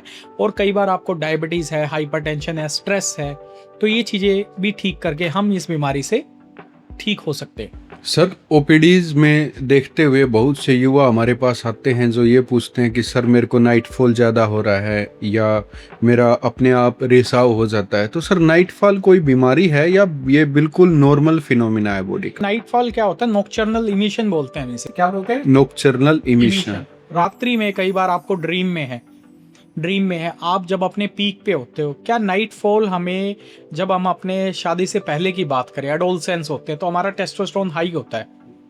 शादी के बाद आपको नॉकटर्नल इमिशन रेयरली होगा, हो सकता है, ऐसी बात नहीं है, आपने काफ़ी समय से सेक्सुअल इंटरकोर्स नहीं किया है तो आपको हो सकता है, लेकिन यंगस्टर्स में ये ज़्यादा होता है, क्योंकि ड्रीम में कई बार आपकी इमेजिनेशन होती है, ऐसी चीज़ें होती हैं, तो उसकी वजह से नाइट फॉल हो जाता है। हाँ, इसकी वजह से कोई कमजोरी नहीं होती, that is a normal natural phenomena. कई लोग बोलते हैं देसी भाषा में कच्चा गीला हो गया, या बोलते हैं नॉकटर्नल इमिशन हो गया, नाइट फॉल हो गया, ठीक है, तो इनकी वजह से कमजोरी आती है। ऐसा कुछ नहीं होता, इससे कोई कमजोरी नहीं आती, वो बॉडी का नेचुरल फिनोमिना है। वो आपने मास्टरबेशन नहीं किया, आपने हस्तमैथुन नहीं किया, वो नेचुरल फिनोमिना है। आपके ड्रीम में जो थॉट्स आए, प्रोसेस आया, उसकी वजह से आपने एजिकुलेट कर दिया, सिक्रीशन ज़्यादा थी, दैट्स ऑल। एक चीज़ और युवाओं में बहुत ही कॉमन मिथ है कि भाई रात को सोने से पहले यदि कोई इंसान अपने मन में अश्लील विचार लेके सोता है तो उसको नाइट फॉल जरूर होता है। जो भाई कोई भक्ति की चीज पढ़ के सोता है तो उसको नहीं होता। तो लोग इस बारे में भी बहुत ज्यादा कंफ्यूजन में रहते हैं। देखिए, हमारे जो थॉट्स हैं, हमारे जो विचार हैं, वो हमारी बॉडी को अफेक्ट करते हैं, आप भी ये जानते हैं। अगर आप हर समय सेक्स के बारे में ही सोचेंगे, वही चीज़ें देखेंगे, पोर्न मूवीज़, जैसे आप पोर्न मूवी देख रहे हैं, या फिर कोई ऐसी चीज़ आप पढ़ रहे हैं जो सेक्सुअल कामुक कहानियां हैं, कई बच्चे ऐसी पढ़ते हैं, तो उससे क्या होता है, उससे आपकी सिक्रीशंस हाई होती हैं और आपको वही फीलिंग आती है जैसी सेक्सुअल इंटरकोर्स में आती है, और आप कई बार एजुकुलेट भी कर देते हो। अगर एजुकुलेट नहीं करते तो सिक्रीशंस आ जाती हैं। तो अगर वही आपको नाइट के समय ऐसे थॉट आ रहे हैं, तो आपको नॉकटर्नल इमिशन यानी नाइट का जो रात्रि का पतन होता है, उसके होने के चांसेस थोड़े वो ज़्यादा हो जाते हैं। सर, स्ट्रेस और एंजाइटी सेक्सुअल लाइफ को खराब कर सकते हैं क्या? बिल्कुल सर, हमारे दिमाग का सेक्सुअल प्रॉब्लम्स में बहुत ज़्यादा इफेक्टेड है। 1970s तक तो यही समझा जाता था कि इरेक्टाइल डिस्फंक्शन, प्रीमैच्योर इजैकुलेशन सारी मनस की वजह से, हमारी माइंड की वजह से। लेकिन जैसे जैसे साइंस इवॉल्व हुई तो उन्होंने सोचा कि मनस के अलावा भी कुछ ऐसी चीज़ें, अगर आप पूरा दिन स्ट्रेस रहते हैं, खुश नहीं रहते, एंग्जाइटी रहती है, आपको किसी भी चीज़ का चिड़चिड़ापन है या पारिवारिक कोई डिस्प्यूट है, जैसे आप मैरिड हो, आप हस्बैंड वाइफ हो, आप आपस में बात नहीं करते हो, एक दूसरे से बात नहीं करते, या फिर कोई अच्छी पर आपकी जो इंटीग्रिटी है वो ठीक नहीं है, तो आपकी सेक्सुअल लाइफ अफेक्टेड होगी। सेक्सुअल लाइफ जो रिजल्ट है वो हमारी डे टू डे प्रैक्टिस का है। आप मैरिड हो, आपकी वाइफ है, वो आपसे अच्छे से बात करती है, ठीक रहते हो, आप पूरा दिन हेल्दी रहते हो, अच्छे विचार आते, तभी आप सेक्स की तरफ प्रोसीड करते हो। 70 से 80% पाया गया है कि जो हस्बैंड वाइफ के बिटवीन इंटीमेसी नहीं होती, उनके एक्स्ट्रा मैरिटल रिलेशनशिप ज़्यादा होते हैं। उसका यही कारण है, क्योंकि जो चीज़ आपको शादी के बाद घर पे अपने मिलनी चाहिए वो आपको मिल नहीं पाती है, क्योंकि पूरा दिन डिस्टर्बेंस रहता है और वही चीज को आप बाहर ढूंढते हो। That is the reason for all nowadays for divorce for extra marital relationship, जो आजकल बहुत कॉमन हो गया है। अब तो लीगली भी आपने देखा है कि लिव इन में रह सकता है मैरिड कपल। अब कोर्ट की ऐसी जजमेंट आ गई है कि आपने शादी कर रखी है फिर भी आप लिव इन में रह सकते हो लीगली। इसीलिए ये बोला जाता है कि अगर आप कोई ड्यूटी करते हो तो ड्यूटी के स्ट्रेस को घर लेके मत जाओ, ड्यूटी के स्ट्रेस को ड्यूटी पे ही छोड़ के जाओ। घर जाओ, ऐसे जाओ कि जैसे बाहर की दुनिया से आपका कोई वास्ता नहीं है। आपके बीवी, आपके बच्चे जिस उम्मीद के साथ आपका इंतजार करते हैं, अपने बॉस की भड़ास अपने बच्चों पे मत निकालो। ये चीज उससे बहुत ज्यादा ट्रिगर होती है। कोई भी पार्टनर है, चाहे वो हस्बैंड है या वाइफ है, काम कर रहे हैं ऑफिस में, वो घर जा रहे हैं, अब उनको हस्बैंड या वाइफ घर पे मिलता है तो उनकी भी यही ड्यूटी है कि जो बंदा घर आ रहा है उसको एक अच्छे तरीके से रिसीव किया जाए। ये नहीं कि छोटी सी प्रॉब्लम को बड़ा करके दिखाया जाए, डिस्प्यूट बना दी जाए, क्योंकि वो ऑलरेडी 8-10 घंटे ऑफिस में अपना जो टाइम स्पेंड करके आया। यूजुअली क्या है अपनी इंडियन सोसाइटी में, हस्बैंड वर्किंग है तो 70% आप देखोगे हस्बैंड वर्किंग है। अगर वो 8-10 घंटे अपना काम करके घर पे जा रहा है तो ये वाइफ की मोरल ड्यूटी है कि वो उसको अच्छे से ट्रीट करे, तभी चीज़ें हो पाएंगी। नहीं तो वो 9 घंटे काम करके आएगा, 10वें घंटे उसको फील हो रहा है, वो डिस्प्यूट हो रहा है, छोटी सी बात को क्रिएट हो रहा है, काओस क्रिएट हो रहा है, सेक्सुअल लाइफ उसकी अफेक्ट हो जाएगी, क्योंकि फीमेल फिर सेक्सुअल इंटरकोर्स में पार्टिसिपेट नहीं करेगी या फिर वो डिनाई करेगी। इसीलिए फीमेल को चाहिए कि जब भी आदमी ड्यूटी से आए उसको बहुत ही हेल्दी वे में मुस्कुराते हुए ग्रीट करे। ये सोचे कि ये दिन भर भाई हजारों समस्याओं से परेशान था, अब इसको सुकून चाहिए, स्ट्रेस को आके रिलीव किया जाए। एक्चुअली में क्या है, सेक्सुअल इंटरकोर्स एक स्ट्रेस बस्टर है। जो कपल हस्बैंड वाइफ वीक में 2 या 3 बार सेक्सुअल इंटरकोर्स करते हैं, उनको कभी भी हार्ट की दिक्कत नहीं होती, कैंसर नहीं होता, कोई हार्मोनल प्रॉब्लम नहीं होती, डिस्प्यूट्स नहीं होते, दे स्टे हेल्दी, और उनकी लाइफ भी लंबी होती है। एजिंग को भी कम करता है सेक्सुअल इंटरकोर्स, क्योंकि आपको वो प्लेजर मिल रहा है, जिस प्लेजर को आप ढूंढना चाह रहे हो बाहर, वो आपको मिल रहा है। You are satisfied with your life.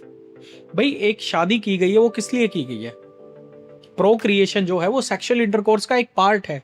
बच्चे पैदा करना प्रोक्रिएशन का एक पार्ट है। अब कई लोग तो ऐसे हैं, हम कई बार पेशेंट है कि पूछ लेते हैं हम इंटरेस्ट से, भाई सेक्सोलॉजिस्ट हैं, कि आपकी सेक्सुअल लाइफ कैसी है, तो वो हंसते हैं, अरे डॉक्टर साहब क्या मजाक कर रहे हो, आप तो बड़े बड़े बच्चे हो गए हैं। बच्चे बड़े होने का मतलब ये नहीं है कि आप अपनी सेक्सुअल लाइफ को फुल स्टॉप लगा that is not the full stop of our life. आप 60-70 मेनोपॉज के बाद, एंड्रोपॉज के बाद भी आप अपना जो है सेक्सुअल लाइफ को कंटिन्यू कर सकते हो। हाँ, दैट डिपेंड्स कि आपका कितना इंटरेस्ट है, दैट इज वेरी। सर एक क्वेश्चन और है, जैसे युवाओं के लिए ये क्वेश्चन मेरा समर्पित है।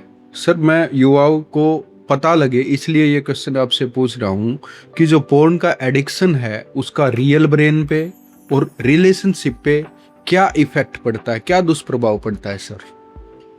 अब मैं इसका एग्जांपल ऐसे देना चाहूँगा, आप किसी मोटिवेशनल स्पीकर की स्पीच सुनो तो आपको सुन के एकदम से कैसा लगता है? जोश आएगा, जोश आता है आपको। वैसे ही जोश आपको दोनों चीजों में आ सकता है, पॉजिटिव इम्पैक्ट भी होता है, नेगेटिव इम्पैक्ट भी देख रहे हो तो पोर्न में आप फील कर रहे हो कि आप जो इंटरकोर्स कर रहे हो, जो बंदा इंटरकोर्स कर रहा है, आप उसकी जगह फील होना चाह रहे हो, तभी तो आप इजैकुलेट कर पाते हो। और जब आपको अपॉर्चुनिटी मिलती है, अपॉर्चुनिटी इन द में जब आप मैरिड हो जाते हो, जब आप शादीशुदा हो जाते हो, तो आप भी उसी एक्टिविटीज को फॉलो करना चाहते हो जो कि फेक है, जो कि एडिटेड है। जो कि नेचुरल है ही नहीं, उन चीज़ों को आप फॉलो करना चाहते हो। अब आपकी जो वाइफ है वो अननेचुरल सेक्स में इंटरेस्टेड नहीं है, जैसे ओरल सेक्स है, आप ओरल सेक्स करना चाहते हो क्योंकि आपने पोर्न में देखा है, but that is anal intercourse आप करना चाहते हो, आपकी वाइफ उस चीज़ के लिए रेडी नहीं है, एग्री नहीं है, तो वहां से डिस्प्यूट स्टार्ट होते हैं। वहां से चूंकि नेचुरल ओरिफाइस जो सेक्सुअल इंटरकोर्स के लिए दैट इज वेजाइना, लेकिन वहां को छोड़ के आप ओरल या फिर एनल में इंटरेस्टेड हो रहे हो, तो दैट स्टार्ट्स द डिस्प्यूट। वही पोन्स में दिखाया जाता आप देखते हो। तो पोन्स मूवीज का इनडायरेक्ट इफेक्ट है आपकी मेंटल हेल्थ पे। इसी कारण आप जो है आप वैसा ही परफॉर्म करना चाहते हो, लेकिन एक्चुअल में वो हो ही नहीं सकता, that is not possible. Sir एक बहुत ही इंटरेस्टिंग क्वेश्चन जो हर युवा, हर आदमी, हर मेल फीमेल एडोलेसेंट किशोर सब जानना चाहते हैं और जिसके बारे में उनको पता नहीं है, भारत में सबसे ज्यादा सेक्सुअली ट्रांसमिटेड डिजीज कौन सा है? देखिए, पहला जो इंटरकोर्स होता है शादी से पहले, अगर कोई सेक्सुअल इंटरकोर्स कर रहा है या शादी के बाद कर रहा है, अगर आपका पार्टनर पहले सेक्सुअल एक्सपोजर हो चुका, अगर उसको एसटीआई है, sexually transmitting disease, let it be gonorrhoea है, सिफिलिस है, ठीक है, जिसमें वीडीआरएल टेस्ट हमारा पॉजिटिव आता है, क्लेमाइडिया है, या और कोई प्रॉब्लम है जो मोस्ट कॉमन होती है, ट्रैकोनोमा है, तो इसमें क्या होता है, इसमें पार्टनर को पता ही नहीं होता कि उसको प्रॉब्लम है, ये इसलिए इसको एसटीआई बोला जाता है। STI बोला जाता है। इन्फेक्शन का मतलब आपकी बॉडी के अंदर बैक्टीरिया, वायरस, फंगस है, बट आपको सिम्टम्स नहीं दिखाई दे रहे। तो जब आप सेक्सुअल इंटरकोर्स करते हो पहली बार या अनप्रोटेक्टेड कहीं पे करते हो, तो उससे क्या आपको ये इन्फेक्शन बन जाता है। और आप जब घर पे इंटरकोर्स करते हो, अगर आप मैरिड कपल हो, तो आपकी वाइफ को भी ये प्रॉब्लम होने की संभावना होती है, क्योंकि हर जगह ये बताया गया कि आप कॉन्डोम यूज करोगे तो आपको सेक्सुअल प्लेजर नहीं आएगा। काफी लोगों के दिमाग में यही है कि कॉन्डोम में लगा के सेक्स करूंगा तो मुझे वो सेक्सुअल प्लेजर नहीं आएगा, जबकि ऐसा बिल्कुल नहीं है। ये इसका हिंदी में नाम क्या था? इसका यौन संक्रमित निरोध इसलिए बोला गया था, नी मतलब नहीं, रोध मतलब रोगों को, जो सेक्सुअली ट्रांसमिटिंग इन्फेक्शन है वो स्प्रेड ना हो, प्लस जो आपको अनवांटेड प्रेगनेंसीज है वो नहीं। लेकिन मेल्स इस चीज को यूज करना कम चाहते हैं। मैरिड कपल्स की मैं बात कर रहा हूँ, वो फीमेल्स को ही क्या करते हैं, ओरल कॉन्ट्रासेप्टिव पिल्स, आईयूसीडी जो यूज करते हैं, इंट्रायूट्राइन कॉन्ट्रासेप्टिव डिवाइसेस हैं, या कोई और हार्मोनल पिल है, वो फीमेल्स को ही देना चाहते हैं। इसमें मैं अपने दर्शकों को एक बहुत ही खास बात ये बताना चाहूँगा कि जैसे सर ने बताया, मैं उसको और आसान भाषा में आपको ये समझाना चाहता हूँ कि सेक्सुअली ट्रांसमिटेड इन्फेक्शंस और सेक्सुअली ट्रांसमिटेड डिजीज में बहुत ज़्यादा अंतर है। मान लो दो पार्टनर हैं, एक आदमी जिसको इन्फेक्शन है लेकिन उसको नहीं पता कि मुझे इन्फेक्शन है, अपने पार्टनर के साथ सेक्स करता है, सेक्स करने के बाद वो इन्फेक्शन दूसरे पार्टनर को ट्रांसमिट हो जाता है और सिम्टम्स उसको आने लगते हैं। सिम्टम्स जब सेकंड पार्टनर को आते हैं, मेनली अगर मेल कैरी कर रहा है, फीमेल को आते हैं, तो मेल फीमेल को ये ब्लेम करने लग जाता है कि तुझे तो इन्फेक्शन है। तो इसलिए ज़रूरी नहीं है कि फीमेल को ही इन्फेक्शन हो सकता है मेल ने इन्फेक्शन कैरी करके वहाँ पे ट्रांसफ़र किया हो। तो इससे इमोशनल डैमेज और रिश्तों में कड़वाहट न आए, इसीलिए अपने डॉक्टर से सलाह लेनी बहुत ही ज़्यादा। और बल्कि हम दर्शकों को एडवाइस करेंगे, जब ऐसा कोई इन्फेक्शन है मैरिड कपल के अंदर, तो दोनों अपने टेस्ट करवाएं, ताकि हमें पता चले दोनों के, अगर एक को भी इन्फेक्शन रह गया तो दोबारा वो होने की संभावना होती है। दोनों अपना सही समय पे इलाज करें, एब्सटिनेंस करें, परहेज करें, ताकि इस बीमारियों से निजात पाया जा सके। और सर एक क्वेश्चन और, जो बच्चे होते हैं जन्म के समय, बच्चों के लिंग की, पेनिस की जो स्किन होती है आगे की तरफ पीछे की तरफ बड़ी छोटी, जिसके कारण उनको ऑपरेशन तक कराना पड़ जाता है, उसके बारे में कोई मिथ ना रहे, उसके लिए भी मैं थोड़ी सी जानकारी चाहूँगा सर। यस, आपने बहुत ही अच्छा सवाल पूछा। कई बार माँ बाप हमारे पास क्लिनिक में आते हैं और वो बोलते हैं कि सर जो लिंग की जो स्किन है, जो चमड़ी है, वो पीछे नहीं जा रही, तो उसको ज़बरदस्ती पीछे करने की कोशिश ना करें। इसको हम क्या बोलते हैं, वो नॉर्मल मैकेनिज्म है जो थोड़ी उम्र के बाद, जब बच्चा बड़ा होता है तो वो पीछे जाने लगती है, तो हमें वेट एंड वॉच करना होता है। एक कंडीशन होती है फिमोसिस, उसमें बिल्कुल ही पीछे नहीं जाती बड़ा होने के बाद भी, तो वहाँ पे कई बार आपको ऑपरेशन करवाना पड़ता है, जिसको हम बोलते हैं सरकमसीजन, जो लोकल एनेस्थीसिया में कर दिया जाता है, सर्कमसिजन करवाना पड़ता है, क्योंकि वह आपकी सेक्सुअल लाइफ को बाद में अफेक्टेड करता है। तो छोटे बच्चे 4 साल, 5 साल, 6 साल, 7 साल के, तो उनके माता पिता ज़्यादा परेशान ना हो कि स्किन पीछे नहीं जा रही, ज़बरदस्ती पीछे करने की कोशिश नहीं करें, जिससे पेन होता है, ब्लीडिंग होती है और कई बार इन्फेक्शन और चोट जो है डैमेज होने के चांसेस भी टेस्टिकल्स में रहते हैं। सर एक मेडिकल टर्म है माइक्रो पेनिस, उसे जैसे लिंग का छोटापन जिसे कहा जाता है। सर माइक्रो पेनिस के बारे में एक बार थोड़ा सा हमारे दर्शकों को बता दीजिए। देखिए, माइक्रो पेनिस एक ऐसी टर्म है जिसमें माइक्रो मतलब होता है छोटा, पेनिस मतलब छोटा, साइज छोटा हो जाना। तो ये माइक्रो पेनिस एक्चुअल में 2 तरह से होता है। एक तो जो टेक्सचुअल डेफिनेशन की अगर हम बात करें, लेस देन 1 इंच है तो फ्लैसिड स्टेट में, और इरेक्टाइल स्टेट में भी इसका साइज ज़्यादा नहीं बढ़ रहा है। और दूसरी चीज़ क्या है, कई बार फैट जमा होने की वजह से पेनिस के चारों तरफ फैट होता है, तो वो ऐसे लगता है पेनिस जो है छोटा, एक्चुअल में उसकी लेंथ जो है वो नॉर्मल होती है। तो कई लोग सोचते हैं माइक्रो पेनिस है, हो गया है। तो माइक्रो पेनिस अगर आप जब इरेक्ट हो रहा है, इरेक्शन हो रहा है, तनाव आ रहा है, उसके बाद भी जो लेंथ है वो अगर 3 से 4 सेंटीमीटर से कम है तो उसको माइक्रो पेनिस कहा जाता है। यस। सर अनसेफ सेक्स के बाद कितने समय तक टेस्टिंग करवानी चाहिए सर? अनसेफ सेक्स का मतलब होता है अगर आप सेक्सुअल इंटरकोर्स मैरिज के बाद एक्स्ट्रा मैरिटल है वहाँ पे कर रहे हैं, या फिर आपकी शादी नहीं हुई है, आप एक्सपोज हो गए हैं ऐसी जगह पे, तो डिफरेंट प्रॉब्लम्स हैं, उनमें अलग अलग टाइमिंग है, अलग अलग टाइमिंग है। कुछ जो प्रॉब्लम्स हैं वो 48 आवर्स के बाद ही आ जाती हैं, 72 आवर्स के बाद आ जाती, कुछ कई महीने के बाद भी आती हैं। तो सबसे पहले अगर आपको ऐसा कुछ सस्पिशियस है और जिस बंदे को आप जानते हैं, पार्टनर को जानते हैं जिसके साथ सेक्सुअल इंटरकोर्स किया है, तो सबसे पहले तो उसके टेस्ट करवाइए। HIV 1 और 2 है, 1 और 2 VDRL टेस्ट है, ठीक है। कोई आपको इन्फेक्शन हुआ, गोनोरिया है, या ऐसी चीज़ें करवाइए। अगर आपके पार्टनर को कोई भी टेस्ट, क्योंकि आपके पार्टनर को पहले निकलेगा, आपको बाद में निकले, तो पहले अगर वो जानकार हैं या आपके नॉन है या जो भी है, पहले उनका टेस्ट करवाइए अगर वो पॉजिटिव आता है, ताकि आप पोस्ट एक्सपोजर प्रोफाइलैक्सिस इमीडिएटली ले सकें। अगर HIV का केस है तो तुरंत उसको पोस्ट एक्सपोजर प्रोफाइलैक्सिस दी जा सके और टाइमली उसको क्या है रोका जा सके, अदरवाइज वो स्प्रेड हो जाएगा। सर अरेंज मैरिज में सेक्सुअल एंजाइटी कैसे कम हो सकती है? देखिए, अरेंज मैरिज में सेक्सुअल एंजाइटी डिपेंड करता है आपके एजुकेशन लेवल पे, कि जो हस्बैंड एंड वाइफ हैं वो शादी कर रहे हैं, उनका एजुकेशन का लेवल क्या है, किस लेवल तक उन्हें पता है। तो कई स्टेट्स में देखा गया है कि शादी से पहले उनकी काउंसलिंग की जाती है कि भाई sexual intercourse is a part of life, वो पार्ट ऑफ लाइफ है, उसको डिनाई नहीं करना है।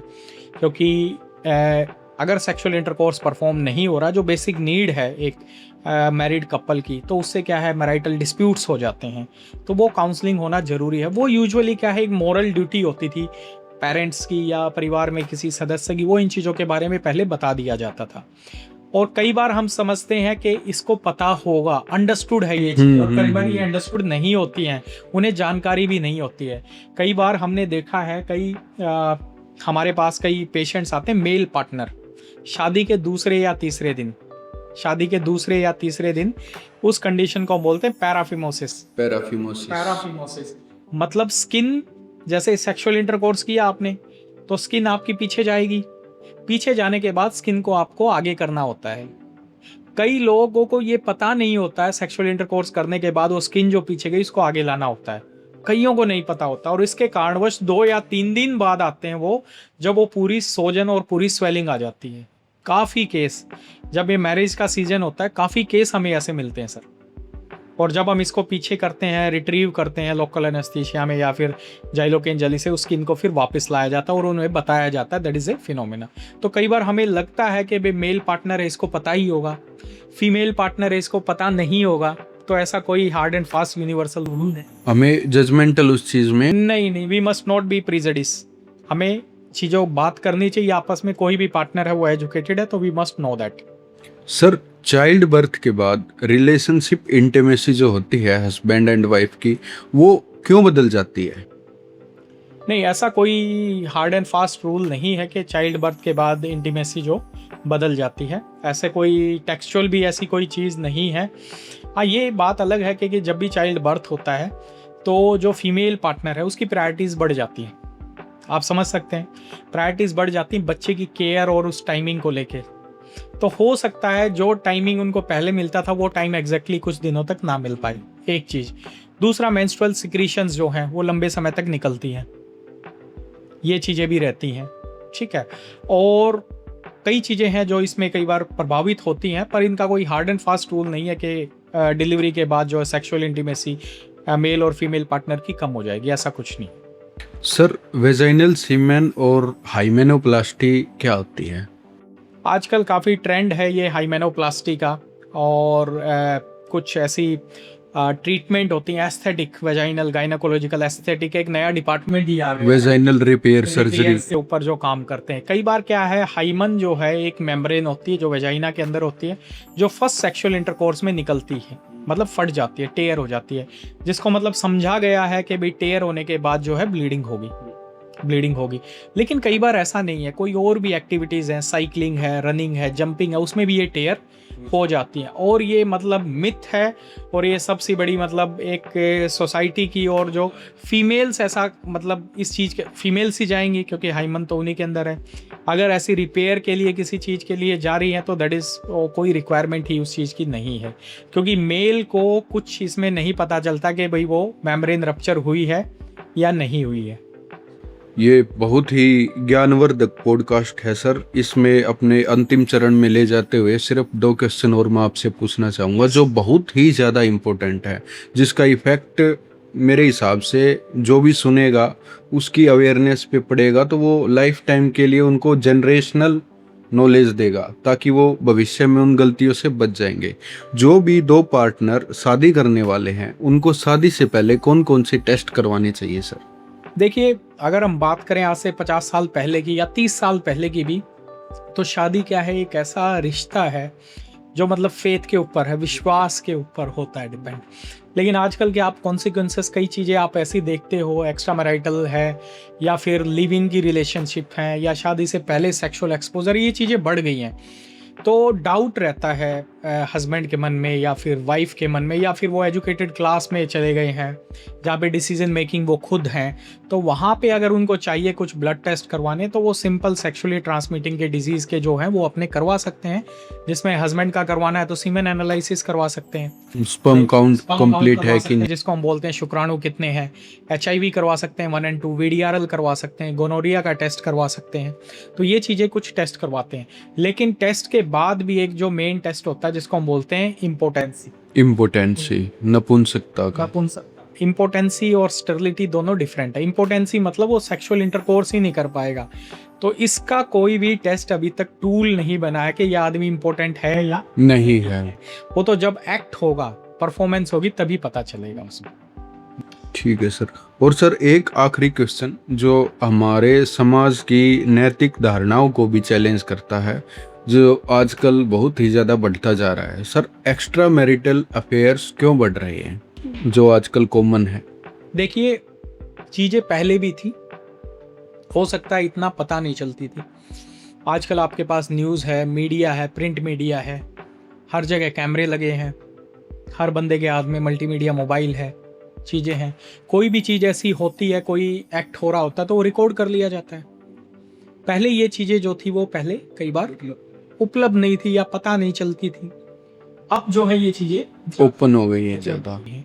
और जो भी कोई सोसाइटी है, सभ्यता, वो एडवांसमेंट की तरफ बढ़ती है, तो वो एडवांसमेंट दूसरे देशों से कंपेयर की जाती है। जैसे दूसरे देशों में आप देखोगे डाइवोर्स रेट है वो बहुत ज़्यादा है, मतलब वहाँ पे 1 नहीं 2 नहीं 3, एक इंडिया में आप देखोगे एक डाइवोर्स लेना ही डिफिकल्ट है, वहाँ पे 2-3 मतलब 3-3 4-4 हो जाते हैं, कर दिए जाते हैं। तीसरा क्या है, इन चीज़ों का आजकल सेक्सुअल लाइफ का इम्पैक्ट बहुत ज़्यादा होने लगा। पहले लोग वेट करते थे, एक मोरल वैल्यूज़ होती थी। जैसे कोई प्रॉब्लम अगर कपल में है, जैसे कोई भी प्रॉब्लम हम लगा सकते हैं, इम्पोर्टेंसी की है या कोई और प्रॉब्लम है, तो उसमें क्या है, वो अपने माँ बाप से या किसी से शेयर करते थे, तो उन चीज़ों को दबा दिया जाता था। उन चीज़ों को क्या किया जाता था, दबा दिया जाता था। भाई समाज में बदनामी होगी, ये चीज़ नहीं होनी चाहिए। मानते हो आप ये चीज़ें? आजकल वो चीज़ें एक्सपोज होने लगी हैं, अपना पार्टनर, अपना सेटिस्फेक्शन बाहर देखने लगा गया है। मोरल वैल्यूज़ हैं वो कॉम्प्रोमाइज्ड हो गई हैं। जब मोरल वैल्यूज़ कॉम्प्रोमाइज्ड हो जाएंगी तो फिर देखने वाला कोई नहीं है। आप अडल्ट हैं, you can take your own decisions. आजकल तो लीगली भी आप देख रहे हो, आप मैरिड भी हो तो भी एक्स्ट्रा मैरिटल में आप रह रहे हो, लिव इन में रह रहे हो, कोर्ट भी वहाँ पे कुछ नहीं कर पा रहा। बिल्कुल सही बात है। अभी रिसेंटली एक डिसीजन आया था, जजमेंट 2-3 महीने पहले, लिव इन में रह रहा है हस्बैंड बिना डाइवोर्स के दूसरी महिला के साथ लिव इन में रह रहा है। तो ये चीज़ें तो सारी मॉरल वैल्यूज के ऊपर हैं, इनकी कोई टेक्सचुअल डेफिनेशन नहीं आ सकती, ये सेल्फ डिसीजंस हैं। तो इन चीज़ों की वजह से ये एक्स्ट्रा मैरिटल आजकल जो है वो बढ़ रहे हैं। एक मोस्ट इंपॉर्टेंट कारण जो है वो सेक्सुअल डिस्फंक्शन भी है। आप एक आदमी के साथ लंबे समय से, एक पार्टनर के साथ आप रह रहे हो तो आपको एक जो बोलते हैं ना पीक आ जाती है भाई, आपको एक एवरेज आ जाती है, पीक आ जाती है। तो यू वांट टू एंजॉय और यू वांट टू, देखते हुए बाकी चीज़ों को, आज के ज़माने को, तो you want to enjoy outside Just human behavior that he wants to explore something new, something different from daily life. Relationship हैं वो बढ़ रहे हैं, ये भी चीज़ें हैं। और फिर हो सकता है कई बार सेटिस्फेक्शन हमें नहीं मिल पाता है। कई बार क्या होता है, कपल में हस्बैंड मोर इंटरेस्टेड है सेक्सुअल इंटरकोर्स में, वाइफ कम है, या वाइफ ज़्यादा इंटरेस्टेड है, हस्बैंड कम है, वाइस वर्सा, कुछ भी पॉसिबिलिटी हो सकती है। तो वो चीज़ें जब सेटिस्फाई नहीं होती तो तब हम क्या करते हैं, वी लुक फॉर ऑप्शंस। अब ऑप्शंस कहाँ पे ज़्यादा होते हैं? ऑप्शंस वहाँ पे ज़्यादा होते हैं जहाँ पे फ्रीडम होती है, यहाँ पे यूजुअली इन वर्किंग पीपल। तो लोग वर्किंग है, जैसे हस्बैंड काम कर रहा है बाहर, तो उसके पास ऑप्शन है, वो 9 घंटे बाहर स्पेंड कर रहा है। वाइफ है, वो बाहर टाइम स्पेंड कर रही है। अभी रिसेंटली एक डाटा आया था, जितने भी लोग आउटसाइड वर्क कर रहे हैं 30 to 40% के एक्स्ट्रा मैरिटल रिलेशनशिप्स हैं, अप टू 60% उसमें लिखा हुआ था। तो दैट इज द रीजन, क्योंकि वो मैक्सिमम टाइम वहां पे स्पेंड कर रहे हैं, घर पे तो आगे सिर्फ सो रहे हैं।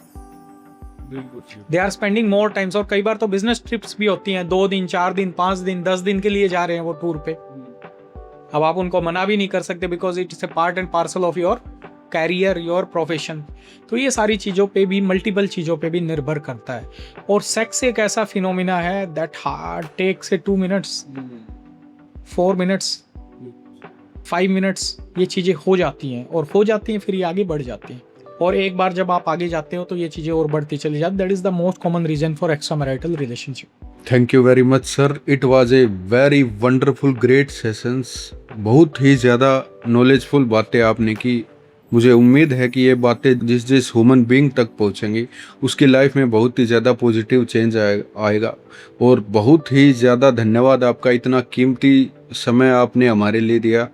इनफैक्ट अगर मैं आपको बताना चाहूँ तो सर ने आज अपनी ओपीडी भी छोड़ दी, हमारे लिए टाइम निकाला, सर हमारे पास आए, इतनी वैल्यूएबल नॉलेज हमें प्रोवाइड की। We shall always be grateful of you sir. Thanks very much sir.